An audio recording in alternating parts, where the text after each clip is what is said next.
Arquivo Nacional da Torre do Tombo, em Lisboa, está guardado um dos mais incríveis tratados históricos. Há mais de 500 anos, em 1494, Portugal e Espanha dividiam o mundo. A 370 léguas das ilhas de Cabo Verde era traçado um meridiano que delimitava zonas de influência. As terras e os mares a leste seriam de Espanha, as terras e os mares a oeste seriam de Portugal. Estava celebrado aquele que ficaria para a história como o Tratado de Tordesilhas.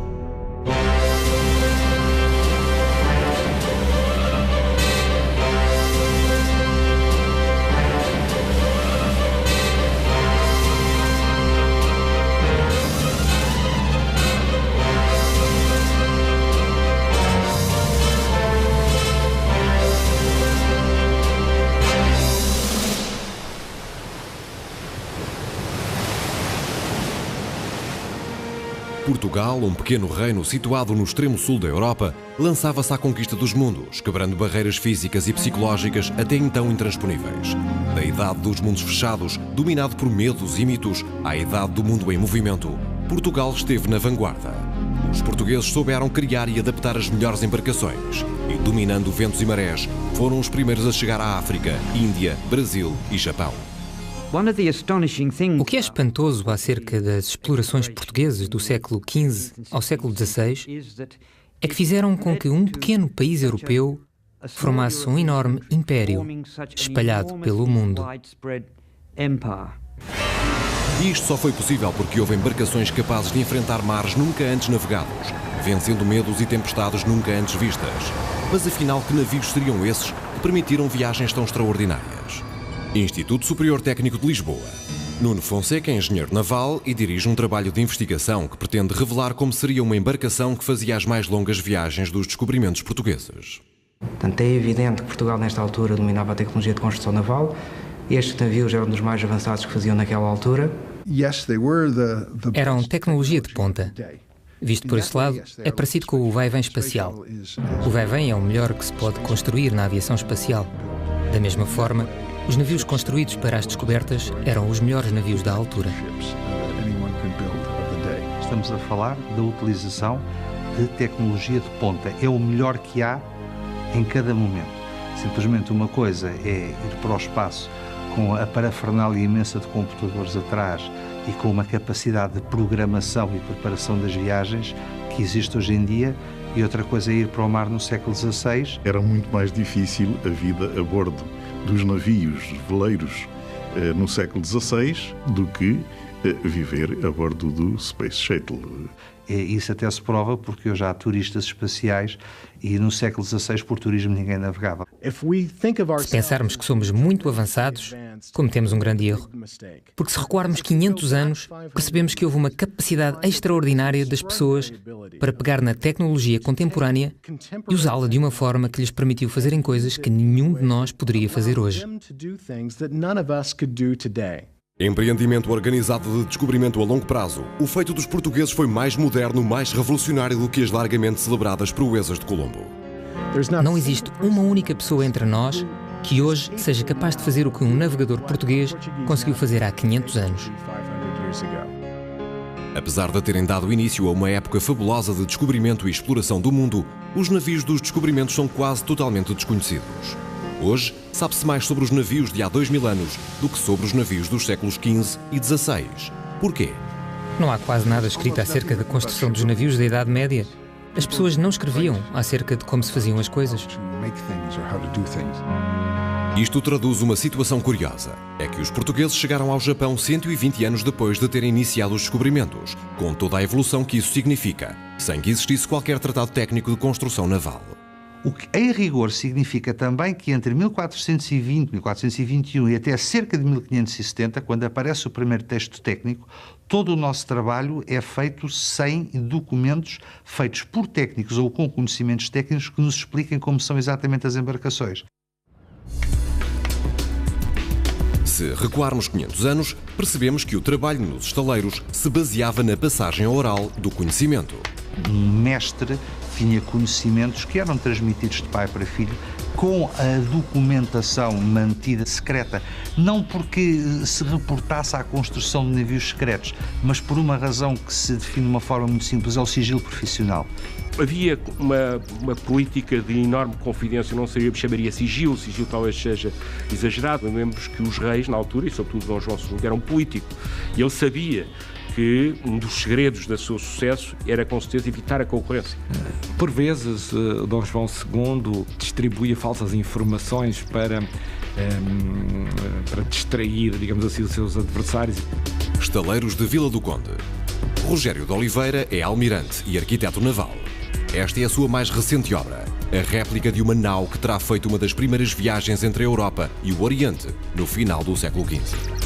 Mas se não existem certezas quanto às características dos navios dos descobrimentos, com que fundamento está a ser construída a réplica da nau de Vila do Conde? Pode-se dizer que ela foi projetada para representar uma nau que construída segundo os regimentos da época pudesse ter existido. Isto quer dizer que o navio foi projetado com base na iconografia da época e nas regras de construção que se admitem existir nessa data. Depois, com a ajuda de um modelo computacional criado para o efeito, Rogério de Oliveira chegou à forma atual. E no caso do Instituto Superior Técnico? Por um lado, estamos a utilizar vestígios arqueológicos de uma nau da Índia que foi encontrada à entrada do Rio Tejo. Por outro lado, estamos a utilizar os tratados de construção naval dos finais do século XVI e início do século XVII.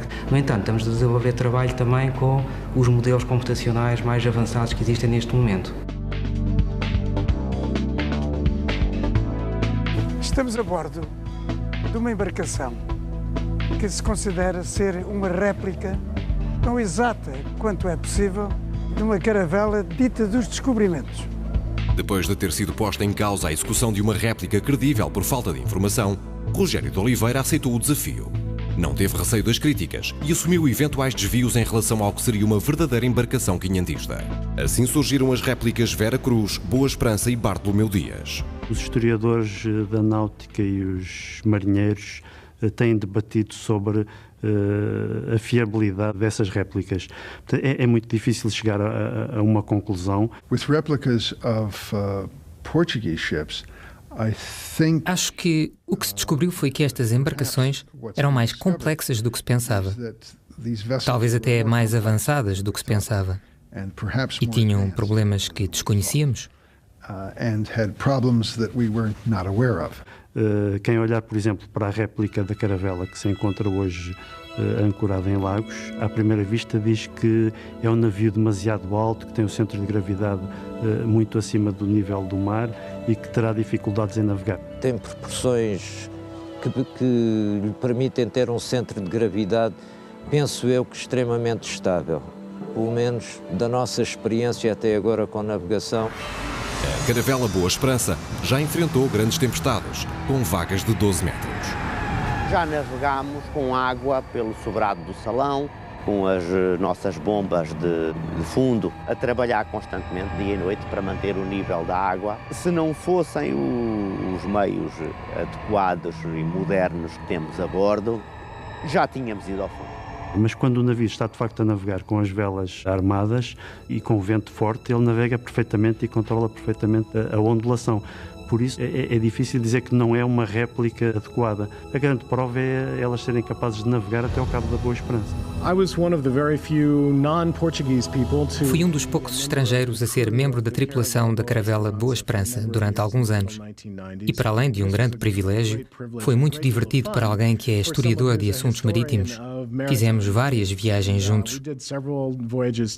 Há pessoas que têm ainda muitas dúvidas quanto à fiabilidade e à segurança que os elementos de informação nos transmitem. Há outras pessoas que consideram que a maior parte dos problemas estão resolvidos. Creio que entre todos ninguém pode afirmar de certeza absoluta do que sabe o que é a caravela dos descobrimentos. Do nosso ponto de vista, não existem atualmente elementos históricos onde nos possamos basear para fazer uma reconstrução fidedigna da caravela portuguesa.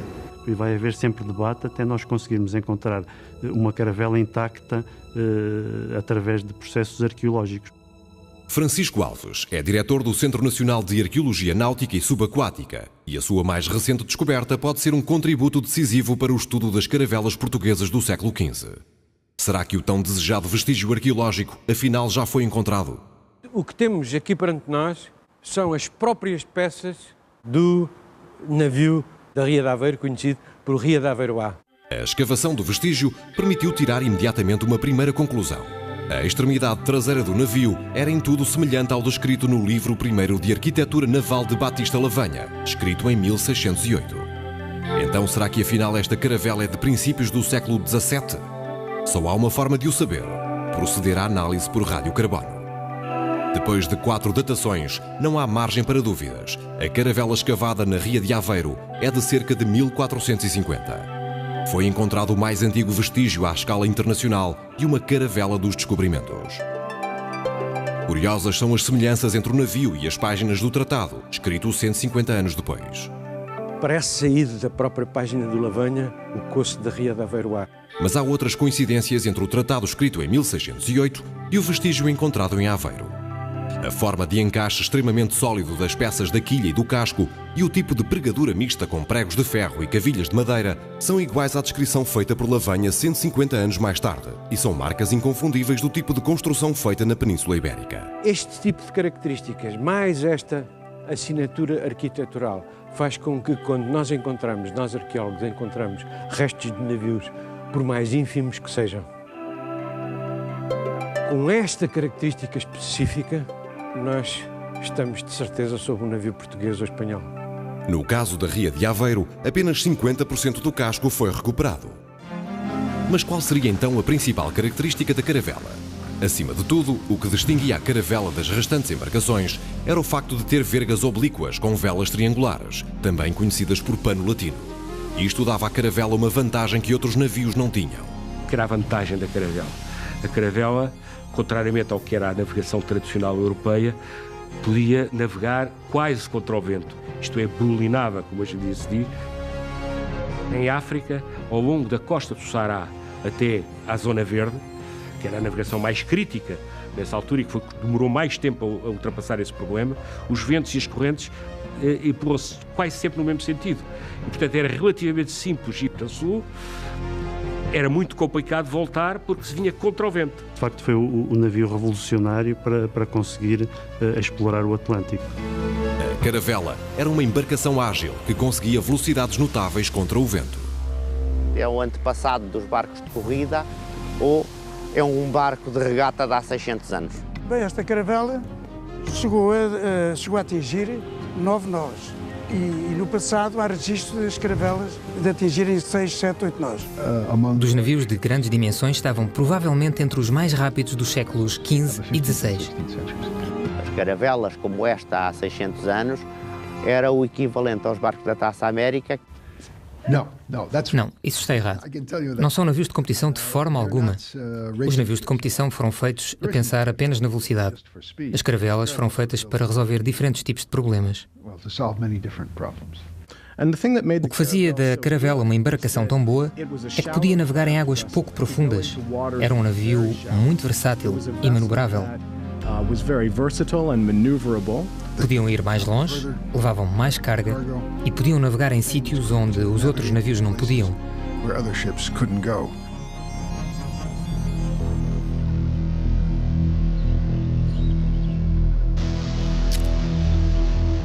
O que será que está para além do que os nossos olhos veem? O perigo espreita a cada canto. Há o medo, mas também o espanto e a admiração pelo desconhecido. A descoberta de novas raças e de novas culturas.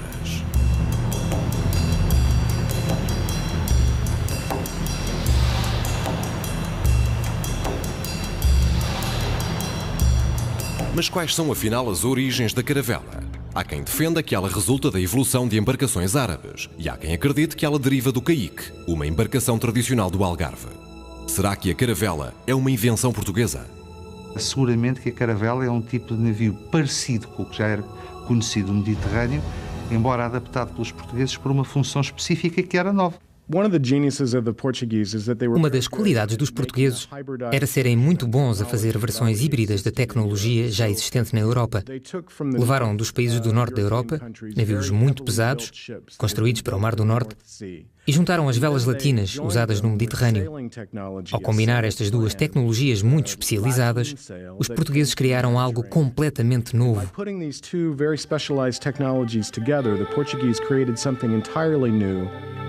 O método português de construção do casco confirmou-se na caravela encontrada na Ria de Aveiro. Por coincidência, a última peça recuperada é fundamental para perceber como eram construídas estas embarcações. E a caverna mestra é a base da filosofia construtiva da tradição ibero-atlântica herdada do Mediterrâneo. Os portugueses deram o primeiro passo para o novo tipo de construção de navios. Desenvolveram formas de unir toda a nova estrutura com o novo esquema de velas antes de qualquer outro europeu. Por volta de 1400, já tinham essa habilidade.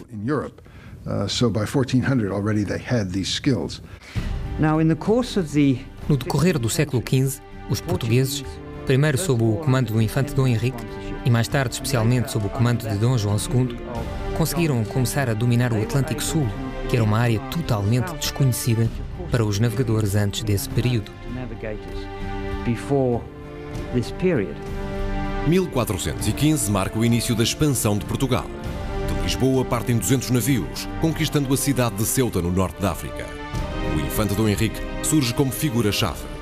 É a primeira iniciativa no seu desejo de converter muçulmanos à religião católica e de conquistar terras além de Portugal.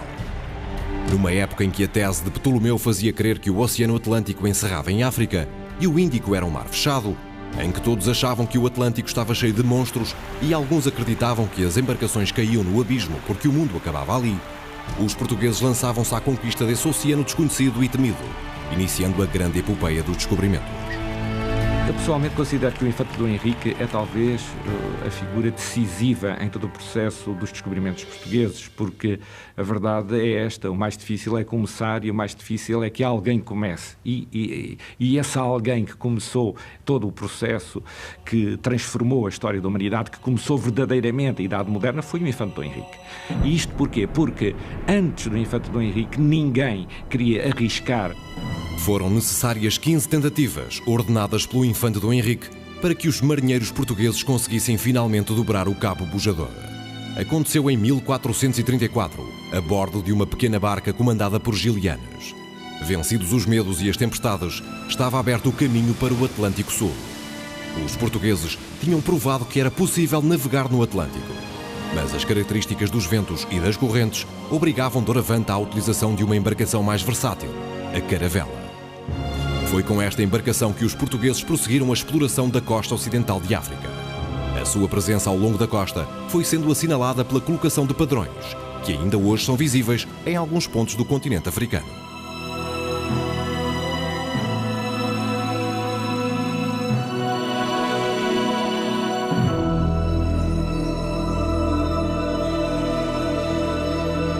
Os portugueses desceram aos poucos pela costa a cada ano que passava, descobrindo algo próximo de 300 km por ano.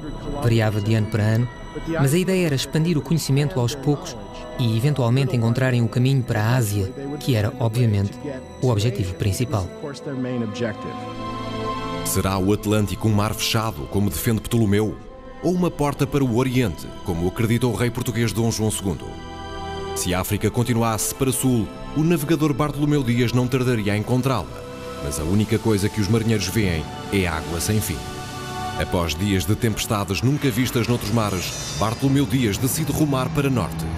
Os marinheiros portugueses tinham finalmente dobrado o Cabo da Boa Esperança, a bordo de uma caravela. Aquilo que nenhuma outra embarcação tinha conseguido antes, tinha sido alcançado pela caravela portuguesa: dobrar o Cabo das Tormentas. Existiam dois caminhos marítimos completamente separados durante milhares de anos que, de repente, se juntaram. Esta proeza foi inteiramente portuguesa. Disso não há dúvidas. Depois do regresso a Lisboa, em finais de 1488, os navegadores deram conta ao rei da impossibilidade de prosseguir viagem para lá do Cabo da Boa Esperança, por não terem navios suficientemente fortes para enfrentar os mares tenebrosos que ali existiam. A caravela de descobrir tinha concluído a sua missão. 10 anos mais tarde, Vasco da Gama completaria a mais extensa viagem marítima até então realizada na história da humanidade. Vasco da Gama chegava à Índia a bordo de um outro tipo de navio, a nau. Ou seja, são precisos navios que reúnam um certo número de condições, que consigam navegar no mar durante muito tempo, com uma capacidade de resistência às dificuldades da navegação propriamente ditas e que depois tenham uma grande capacidade de carga. É neste quadro que aparece a nau. A nau era um navio do futuro. Assim que apareceu na Ibéria, provavelmente em Portugal, por volta de 1400, foi constantemente melhorada e passou a ser o navio mais usado na Europa nos séculos XVI, XVII e XVIII. Mas como eram de facto as naus que impressionaram europeus e orientais? É na resposta a esta pergunta que Tiago Santos e Nuno Fonseca trabalham diariamente no Instituto Superior Técnico de Lisboa. O objetivo deste projeto é fazer uma reconstituição, ou seja, um levantamento das características geométricas e náuticas de uma nau da Índia. Portanto, isto é uma reconstituição que vai ser virtual para já. Este trabalho de investigação sobre as características e o desempenho de uma nau da carreira da Índia está a ser feito em parceria com o Instituto de Arqueologia Náutica da Universidade do Texas e baseia-se nos resultados da escavação arqueológica da nau Nossa Senhora dos Mártires, encontrada pelo Centro Nacional de Arqueologia Náutica e Subaquática à entrada de Lisboa, em 1997.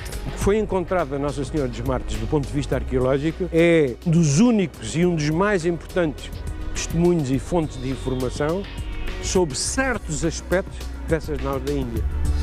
Graças à datação por radiocarbono, à documentação da época e à descoberta de um astrolábio datado, foi possível confirmar que se trata da nau Nossa Senhora dos Mártires, que terá naufragado de forma trágica à entrada do Rio Tejo em 1606, cerca de 150 anos depois da caravela da Ria de Aveiro. Com a porção do fundo do navio que foi encontrada, pode-se, utilizando, por exemplo, o livro de traças de carpintaria e, sobretudo, o livro do Padre Fernando de Oliveira, começar a reconstruir as formas do casco do navio. Ninguém tinha falado ainda sobre o sistema de calafetagem. E um dia, no Índico, há dois grandes arqueólogos que vão estudar os restos de uma presumível nau portuguesa nas Seychelles, e não percebem nada porque é que aquilo está cheio de ripas de chumbo e de plaquinhas e não sei quantos, etc.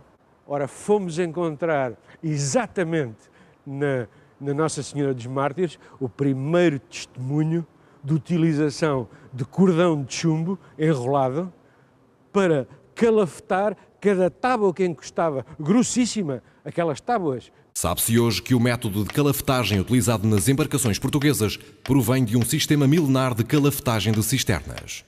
O sistema de calafetagem das cisternas de fortificações e cidades antigas fazia com que os blocos de pedra, que se eram colocados uns sobre os outros, a água passava toda pelos interstícios entre os blocos. Então, como é que isso se evitava? Calafetagem por rolo de chumbo intercalado entre cada pedra e entre cada encosto. A nau aumentou bastante de dimensão entre os finais do século XV e o século XVII. Podemos perceber isso mesmo ao comparar as dimensões da nau de Vila do Conde, que corresponde a uma das primeiras naus da carreira da Índia, e da nau Nossa Senhora dos Mártires, construída no início do século XVII. Enquanto a de Vila do Conde tem 120 tonéis, que era a medida utilizada na época, a nau Nossa Senhora dos Mártires teria 600 tonéis. Ou seja, a nau de Vila do Conde tem cerca de 27 metros de comprimento. A nau Nossa Senhora dos Mártires teria 47 metros. Mas esta não foi das maiores que se construíram em Portugal, pois houve naus que chegaram a atingir 60 metros de comprimento. Ou seja, 2 vezes a dimensão da nau de Vila do Conde. Ao longo do século XVI, sobretudo a partir dos meados e segunda metade do século XVI, é visível que os navios portugueses vão agigantando, enquanto os navios ingleses e holandeses não são tão grandes. Coisa que, aliás, suscitou algum espanto quando os navios portugueses começaram a ser apresados porque eram demasiadamente grandes para aquilo que os ingleses estavam habituados a ver. Quando a nau Madre de Deus foi capturada por corsários ingleses no final do século XVI, foi poupada e levada para a Inglaterra. Tal foi o espanto que causou. Mas estas naus, de facto, eram os navios maiores que se faziam no mundo nesta altura. Mas será que as naus são apenas navios maiores do que as caravelas? O que os distingue, afinal? A caravela tinha velas de pano latino. A nau tinha essencialmente velas de pano redondo. Enquanto a caravela é exímia a navegar contra o vento, será que o mesmo acontece com a nau? A análise feita pelo Instituto Superior Técnico de Lisboa demonstra que o navio perde potência à medida que o vento deixa de soprar pela parte traseira. Mas então, qual é a vantagem deste tipo de velas? A vantagem, evidentemente, das velas redondas é que são velas que têm capacidade de gerar mais potência. Enquanto a caravela tem apenas uma coberta, o pavimento, e um castelo de popa, a nau pode ter 3 ou 4 cobertas e 2 castelos, cada um com vários pavimentos. Tem uma capacidade que os outros navios da Europa não têm. É que uma nau dos princípios do século XVI, portuguesa, vai à Índia e volta. Não haveria na Europa, provavelmente, navios que fizessem isso com a facilidade com que fariam os navios portugueses. Os portugueses chegam ao Oriente em 1498. Os holandeses e os ingleses só chegam cerca de 100 anos depois.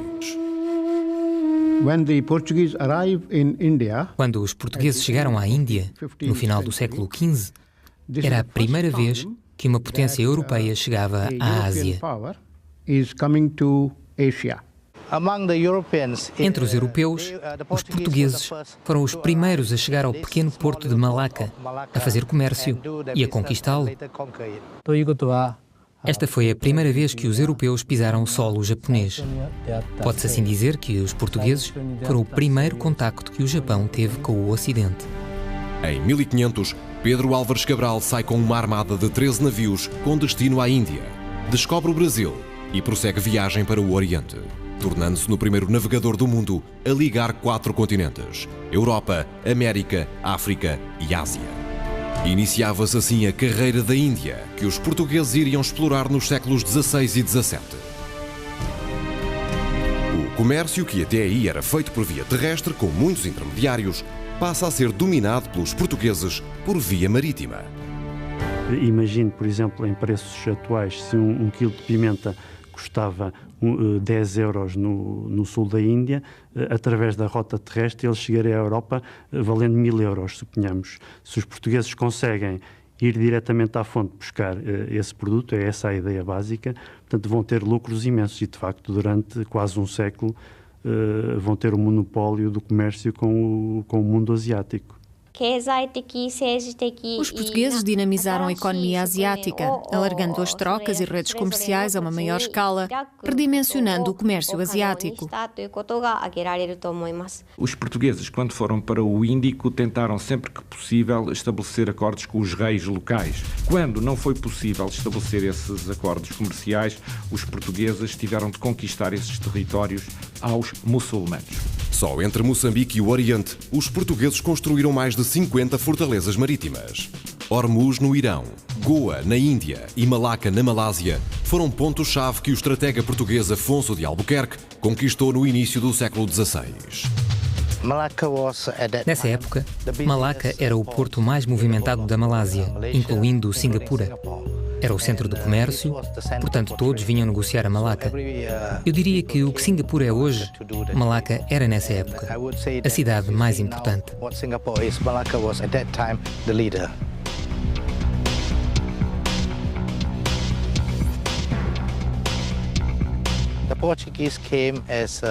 Os portugueses eram guerreiros marítimos e a sua intenção era conquistar muitas terras. Portanto, não traziam as mulheres. Desse modo, muitos deles casaram com mulheres locais e os seus descendentes ficaram cá. É por isso que ainda hoje temos muitos descendentes dos portugueses. Michael Banerjee é um dos 15.000 descendentes de portugueses em Malaca. No século XVII, Portugal perdeu o domínio da cidade a favor dos holandeses, mas isso não apagou as ligações culturais que existem ainda hoje. As pessoas continuam a falar português. Falam português crioulo, que é o português parecido com o de há 500 anos. Podem considerar-nos um museu vivo. Será que a réplica que existe no porto de Malaca tem alguma ligação às naus portuguesas de há 500 anos? Ali podem ver uma réplica de um dos navios portugueses que veio com a frota de Afonso de Albuquerque.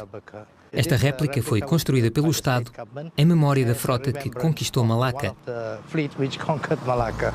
Uma das maiores naus que os portugueses terão construído foi precisamente a que fazia a rota comercial entre Goa, Malaca, China e Japão, e que ficou conhecida como a Nau do Trato. A verdade é que não houve nunca uma potência asiática capaz de atacar e conquistar um destes navios. Até ao final do século XVII, só perdemos 4 desses navios e todos por causas meteorológicas. No Museu Nacional de Arte Antiga, em Lisboa, estão alguns dos mais belos exemplares de biombos Namban. Através deles, é possível testemunhar o espanto que terão causado a Nau do Trato e os portugueses quando chegaram ao Japão em 1543. Estas são das mais emblemáticas obras de arte japonesas que traduzem o ponto de vista nipónico sobre a chegada de um povo até então desconhecido. A chegada dos portugueses ao Japão é um acontecimento revolucionário do ponto de vista da história nipónica. Para os japoneses, até essa altura, além do Japão, o mundo era apenas constituído pela Grande China e pela longínqua Índia, ou seja, desconhecia-se completamente a existência de um continente chamado Europa. Havia até uma expressão para se referir ao mundo exterior que era Sankoku, quer dizer 3 países. E com a chegada dos portugueses passaram para uma outra expressão completamente diferente, embora parecida, que é Bankoku, ou seja, 10.000 países. Os governantes japoneses ficaram tão impressionados com as naus portuguesas que todos quiseram adquirir essa tecnologia de construção naval. A conjugação entre as fortalezas e os navios fazia com que um pequeno número de pessoas, como eram os portugueses, pudessem ter domínios estratégicos numa população vastíssima, num território vastíssimo como é a Ásia. Nós muitas vezes esquecemos que a população do nosso país, nessa altura, era pouco mais de 1 milhão de habitantes. E na outra parte da Península Ibérica, os espanhóis tinham cerca de 5 ou 6 milhões de habitantes. E que nas Ilhas Britânicas haveria talvez 10 milhões de habitantes. E que na França haveriam 14 milhões. Todos os anos saía uma armada com destino à Índia, muitas vezes com mais de uma dezena de navios. Isto significava a partida de 2.000 ou 3.000 pessoas de uma só vez. Num desses grandes navios, numa dessas grandes naus, às vezes perdia-se uma vila ou uma aldeia portuguesa com a quantidade de pessoas que morria, por exemplo, numa dessas embarcações. Houve momentos em que terá sido muito difícil completar a tripulação dos navios, pelo que chegaram a ir às prisões buscar marinheiros para encher as naus da Índia. Há quem diga que foi o que aconteceu com a armada de Afonso de Albuquerque. Uma viagem de ida e volta à Índia demorava aproximadamente 1 ano, o que muitas vezes dificultava a vida a bordo. O jogo acabou mesmo por ser proibido, pois era muitas vezes motivo de confronto. Crimes que existissem a bordo eram severamente punidos pelo comandante. Em casos extremos de crimes de alguma gravidade, podiam enforcar os prevaricadores nas vergas do navio. Pode-se dizer que uma nau da carreira da Índia era uma amostra de uma cidade, pois podia transportar até 800 pessoas de todos os escalões sociais. Uma procissão, um teatro ou mesmo uma simulação de tourada. Tudo podia acontecer dentro de uma nau a caminho do Oriente. Segundo a investigação de Tiago Santos, a área total disponível do navio é de 913 metros quadrados, o que quer dizer que cada pessoa dispõe de menos de 2 metros quadrados durante 6 meses. Isto apenas na viagem para a Índia, pois na viagem de regresso, parte deste espaço seria ocupado com carga.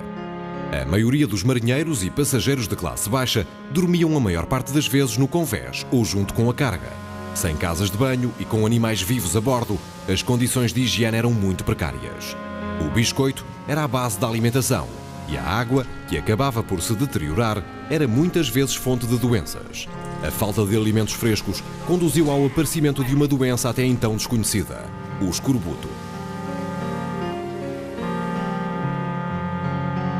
Como se pode escapar da morte que espera a tantos portos e que tem tantos laços quantos palmos há de Portugal a esta Índia? E por tão averiguado têm os pilotos ser sem remédio o perigo desta viagem, que todos têm por aforismo que as naus de Portugal para a Índia e da Índia para Portugal, Deus as leva e Deus as traz. Sabe-se hoje que naufragaram mais de 330 naus da carreira da Índia, a maior parte no regresso a casa. Algumas naufragaram tragicamente à entrada de Lisboa, depois de 1 ano de viagem. Cada vez que se afundava uma nau, era como se afundasse uma fortaleza em cima de água, pois podia transportar qualquer coisa como 140 canhões. As naus portuguesas eram muito difíceis de conquistar, eram quase inexpugnáveis. Há documentos que referem que um único navio português podia fazer frente a 30, 40, 50, às vezes 100 embarcações asiáticas, desde que tivesse artilharia a bordo. O domínio dos mares durante o século XVI é assegurado por 3 tipos de embarcações diferentes. A nau, que é um navio de carga, embora vá artilhado. O galeão, que é um navio com um perfil mais dirigido para a guerra naval, mas que tem uma utilização bifuncional, guerra e comércio. E a caravela redonda, que é um navio de guerra fundamentalmente. A caravela redonda é uma inovação portuguesa que mistura os 2 tipos de velas, redondas e latinas, e que tem como missão proteger as armadas da carreira da Índia, sobretudo quando começam a aumentar os ataques marítimos das outras potências europeias. No século XVI, o desenvolvimento da artilharia portuguesa acompanhava a evolução dos navios e era considerada a melhor do mundo. Numa época em que a artilharia era toda de carregar pela boca, os portugueses começaram a utilizar nas embarcações artilharia de carregar pela culatra. Qual era a vantagem? Tinha uma velocidade de tiro 6 vezes mais rápida. Com este sistema, isto passou a ser uma inovação, um avanço tecnológico que podemos dizer com 300 anos, porque se pensarmos que em 1815, portanto já no século XIX, na Batalha de Waterloo, toda a artilharia era de carregar pela boca.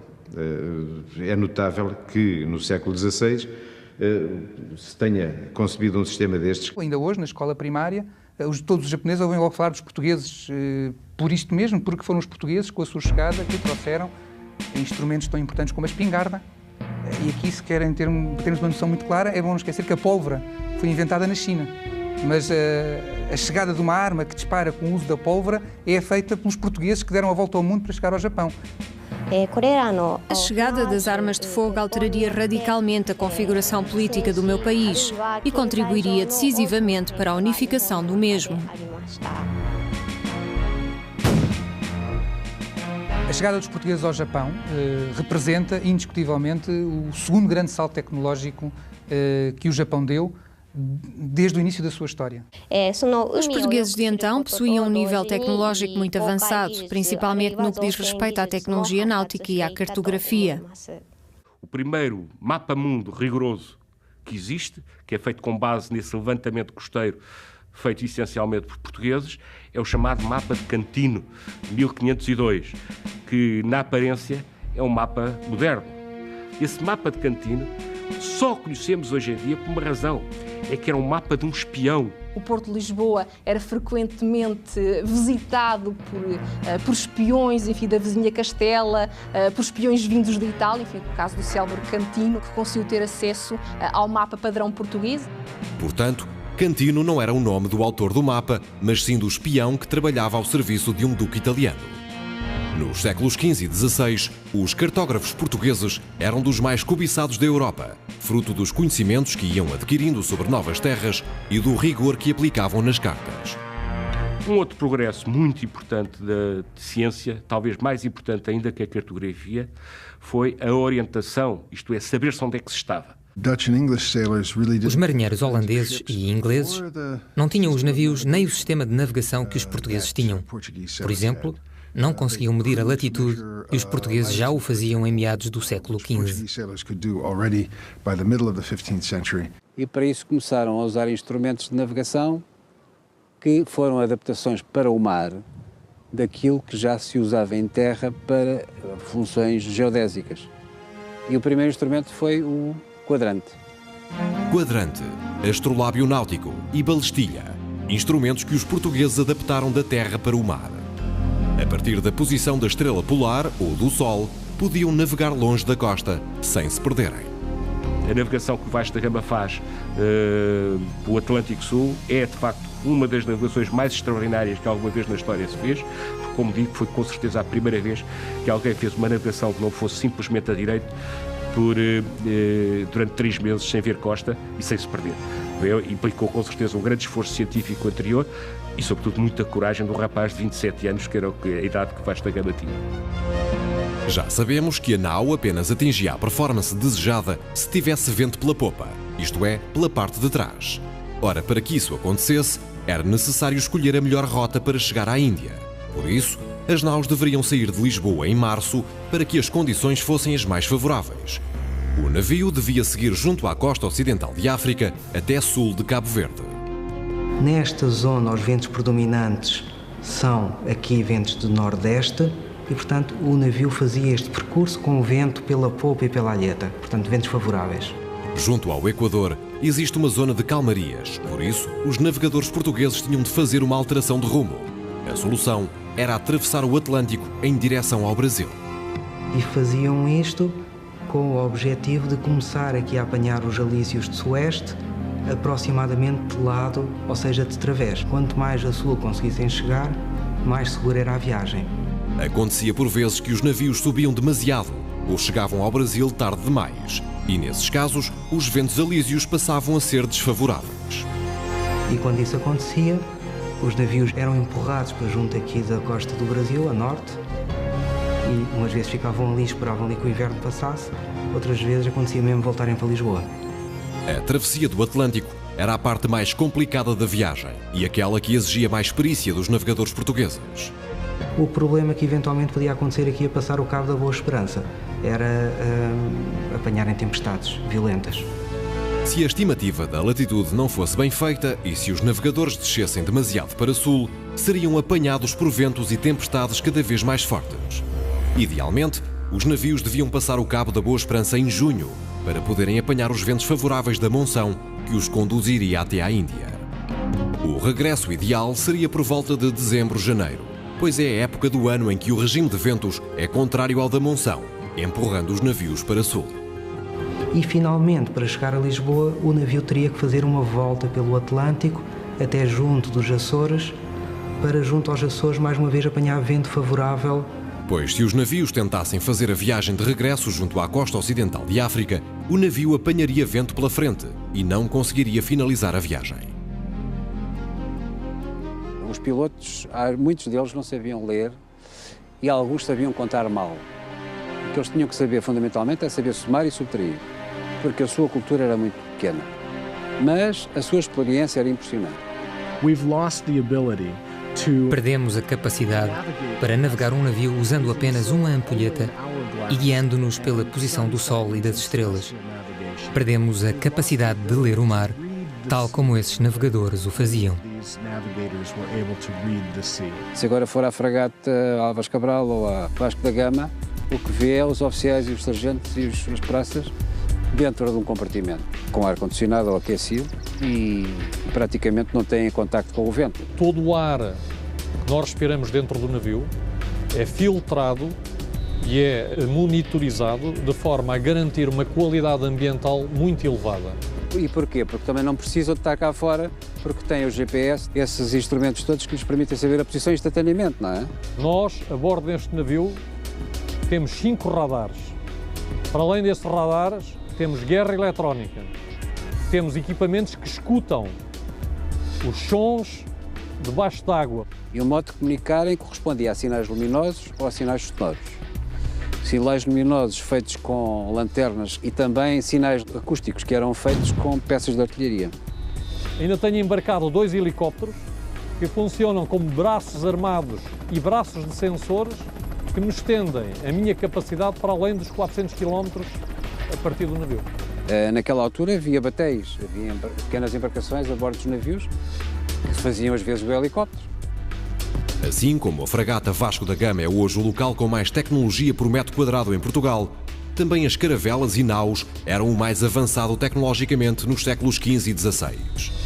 Mas enquanto numa fragata do século XXI, 2 turbinas de avião fazem mover o navio, numa embarcação dos séculos XV e XVI, era a força dos braços que fazia mover o leme e que erguia velas com 2 ou mesmo 4 toneladas de peso. Enquanto uma nau demorava 6 meses a chegar à Índia. Este navio, para chegar à Índia, partindo de Lisboa, executando uma navegação parecida com a de Vasco da Gama, demoraria entre 20 a 25 dias a chegar a Calcute. As frágeis caravelas que passaram o mítico e temido Cabo das Tormentas e as naus que abriram caminho até ao outro lado do mundo era o que de mais avançado se fez no seu tempo para cumprir a grande aventura dos oceanos. O que descobriram estava para lá da imaginação. Começamos a ter um conhecimento direto de novos povos, novas ideias, novas culturas, novos animais, novas religiões, que podemos observar e comparar com as provas antigas e ver onde estavam erradas. Portanto, existe uma parte importante do Renascimento para a qual as viagens portuguesas contribuíram muito. A partir da revisão de terra, permitiu um século depois a Galileu rever o sistema solar que passou, na sua interpretação, de ter o seu centro na Terra para uma visão heliocêntrica. Sem os descobrimentos portugueses, esses trabalhos de Copérnico, de Kepler e de Galileu também não seriam possíveis. A partir das informações transportadas pelas embarcações portuguesas, artistas europeus passaram a introduzir novos elementos na sua arte. Por exemplo, o próprio Bosch apresenta já nas suas pinturas, muitas delas eivadas de um sentimento muitíssimo forte e perturbante de religiosidade mística, apresenta muitas vezes animais exóticos que ele de todo não poderia conhecer numa Europa onde a fauna era dominada pelos pintores, mas que ele tinha conhecimento através de desenhos ou através de descrições dos barcos que chegavam, nomeadamente em primeiro lugar a Lisboa. Ao mesmo tempo que as caravelas e naus avançavam na descodificação do novo mundo, a botânica, a zoologia, a linguística, a geografia, a cartografia, a astronomia e a arte foram consideravelmente enriquecidos. A verdade é que, se nós quisermos ser relativamente rigorosos, nós podemos dizer que a globalização não é um fenómeno recente que tenha tido início nas últimas décadas do século XX. A globalização é um fenómeno que arranca no século XV e que arranca exatamente graças ao impulso dos portugueses. Aliás, seriam os portugueses que dariam conhecimento ao mundo do próprio mundo. Isto é o começo de uma nova fase da civilização na história da humanidade. O Homo sapiens existe na Terra há 100 mil anos. A nossa capacidade para navegar pelo mundo é só uma pequena fração disso, apenas 500 anos. Portanto, as nossas mudanças foram notavelmente rápidas, se tivermos em consideração a dimensão da história da humanidade. Se a Terra existisse há 24 horas, o homem teria chegado a menos de 2 segundos e teria descoberto o planeta em que habita a apenas 7 milésimas de segundo. E para isso, muito contribuíram as caravelas e as naus portuguesas.